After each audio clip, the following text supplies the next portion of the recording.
The Peterson step up is really one of my favorite exercises for footballers because there's just so much bang for buck that we can get out of this. First and foremost, we get a ton of benefit through that foot and ankle. So by doing this on the ball, the foot, we can really build from the ground up. We can stretch and strengthen all that plantar fascia, all the muscles of the shin, the soleus, the tibs, everything down here. And again, build that strength from the ground up. So everything that we're building through the hip and the knee, we're also capable of handling through that foot and that ankle and that lower leg.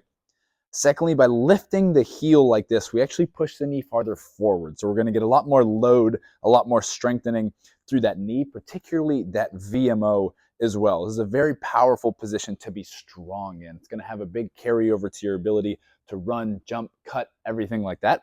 This exercise was named after and originally invented by a strength coach named Carl Peterson, who worked with the Canadian downhill ski team, who was busy tearing ACLs left and right. Team had a ton of knee injuries, was really performing very poorly. He came in and used this among other exercises and started fixing all of their knee issues and turned the team into a real powerhouse that started cleaning up gold medals. And this is one of the biggest exercises that he used to be able to strengthen their knees here because of the positions that we're able to get to by leveraging that knee forward. And then lastly, depending on the angle, if you sit back just a little bit, we can even get a little bit of loading through that glute, that lower glute, that upper hamstring, which I really like to mix in as well. So we can get that knee, foot, ankle, glute all in one exercise. So it feels very holistic, very strong, very powerful, and can translate over to a lot of athletic movements. And then, of course, being a single leg, being a unilateral exercise, we can really work on some balances, some imbalances between sides. So particularly for footballers, we tend to be much stronger on our plant leg, to our non-kicking leg, because that's the one we spend the most time kind of planting on, obviously. And so by working this one side at a time, we can really start to take a look at, see if there are any differences between sides, and start to address that, build strength in both legs from the ground up. So in terms of progression, actually getting into this exercise, I like to start with very low elevation and using support for balance to work on the technique, make sure we can actually get that heel as high as we can. And the key here, when we're pushing back up, we don't drop the heel out of the bottom. So it goes up, up, up, up, up, all the way down. Keep it high when we're pressing here. That's what's really going to engage that foot, that calf, that lower leg. So boom, we're right here. If we're going higher reps, which I really like to do, especially to start out with this, I really prefer to work this higher reps. I don't mind using just a little bit of support for balance here. We're not pulling on it, but this is just a balance aid. And then we can keep the heel up the whole time. So we can get a nice little rhythm right here. We're really controlling this way down, just touching the ground in the bottom. Or as we're getting into less reps, you can put it down in between. You can go lift, down, up, put it back down. But for those higher reps, we're really trying to chase a burn, which is a really great way to get into this exercise.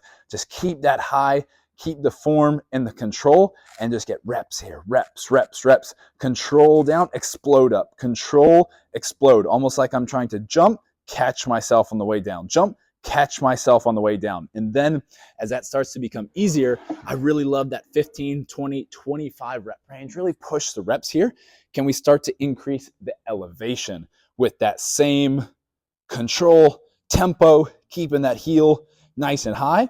And then only after this becomes easy, which to be honest, you can really get a lot of positive benefit, a lot of adaptation just from using our body weight right here. I still love to use this personally, but if that starts to become easy, or if we just want a different variation, that's where we could then start to use a little bit of load, probably in dumbbells first, but you can also use the bar. The hardest part here, once we take away the support and start to load this a little bit, is going to be that balance. So really working on controlling the way down. And I like to just have the thought process that there are going to be reps like that where you mess up. Just count the good ones, where we can really have good control. Boom. And when we're loading like this, this is when I'll put that heel down in between reps. Boom, boom. Control is really going to be the name of the game here. But this is a fantastic exercise variation to round out the Patrick and Peterson step-ups, which are going to be more strength-based. And for footballers in particular, there's a ton of benefit from this one. It's a really great way to strengthen the knee over the toe. That athletic position gets some strengthening in that patella tendon.